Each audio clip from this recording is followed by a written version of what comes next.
Hello students, तो चलिए आज हम लोग शुरुआत करते हैं क्लास 10 के एक्सरसाइज 5.2 के क्वेश्चन नंबर 19 का, जो कि है Subba Rao started work in 1995 at an annual salary of ₹5,000 and received an increment of ₹200 each year. In which year did his income reach 7,000।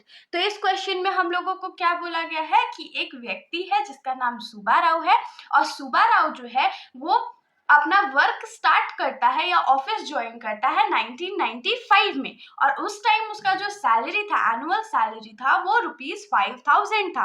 और उसके बाद हम लोगों को क्या इन्फॉर्मेशन गिवन है कि हर साल उसको इंक्रीमेंट मिलता था ₹200 का। मान लीजिए कि पहले साल मतलब कि 1995 में उसका सैलरी 5,000 था, तो 1996 में 200 एक्स्ट्रा उसको मिला होगा, तो 5,200 हो गया होगा। फिर नेक्स्ट ईयर 5,400 हो गया होगा। तो ऐसे करके उसका सैलरी जो है वो हर साल इंक्रीज करता है।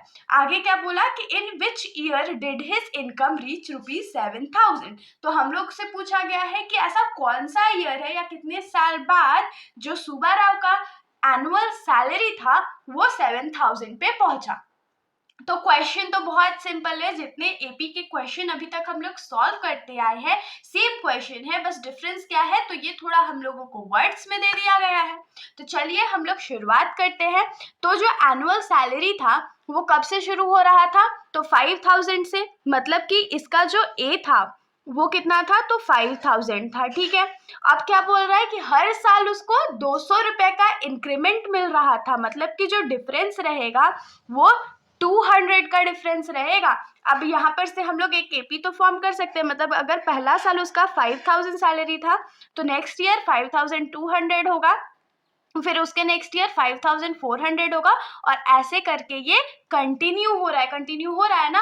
और उसके बाद हम लोगों को क्या पूछा गया है कि कौन से ईयर में उसका 7,000 सैलरी होगा, मतलब कि लास्ट वैल्यू हम लोगों को क्या दे दिया गया है, 7,000। और यहाँ पर हम लोग क्या लिख सकते हैं कि ए एन का जो वैल्यू है वो 7,000 के बराबर है। तो इतना वैल्यूज हम लोग को गिवन है, और हम लोग को ईयर बताना है ना, कौन से ईयर में उसको 7,000 सैलरी मिल रहा होगा, मतलब कि हम लोगों को एन का वैल्यू बताना है। ये हमारा रिक्वायर्ड एपी है, तो इसके पहले आप लोग लिख लीजिएगा द रिक्वायर्ड एपी इज इतना। ठीक है, अब हम लोग जानते हैं हम लोगों के पास एक ही फॉर्मूला होता है एपी में, जो कि है a n is equals to a plus n minus 1 d.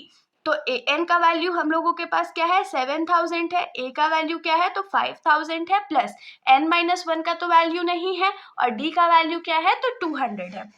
तो ये जो 5,000 है वो राइट साइड में प्लस में है, इसीलिए उसको जब हम लोग लेफ्ट साइड भेजेंगे तो वो -5,000 हो जाएगा, और इधर क्या रह जाएगा, तो n माइनस 1 इंटू 200। तो 7,000 में जब 5,000 चला जाएगा तो क्या बचेगा, 2,000 बचेगा, और यहाँ क्या बचेगा, n माइनस 1 और 200। तो ये जो 200 राइट साइड में मल्टीप्लाई में है उसको हम लोग लेफ्ट साइड भेज देंगे तो वो डिवाइड हो जाएगा, और राइट साइड में हमारा क्या बचेगा, n माइनस 1, ये जीरो कट गया, और 2 के टेबल में 20 10 टाइम्स में कट गया, तो 10 इज इक्वल्स टू क्या आ गया, n माइनस 1। अगर हम लोग इसको एक लाइन और सॉल्व कर ले तो ये क्या हो जाएगा, जो -1 राइट साइड में उसको लेफ्ट साइड भेज देंगे तो ये +1 इज इक्वल्स टू n आ जाएगा।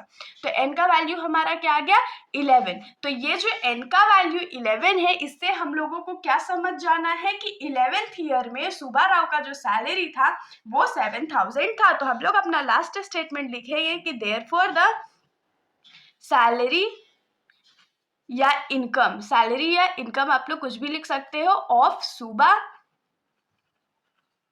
Rao was 7,000 rupees in 11th year, मतलब जब वो 11 साल पूरा कर लिया होगा उसके ऑफिस में तब उसका सैलरी 7,000 रहा होगा।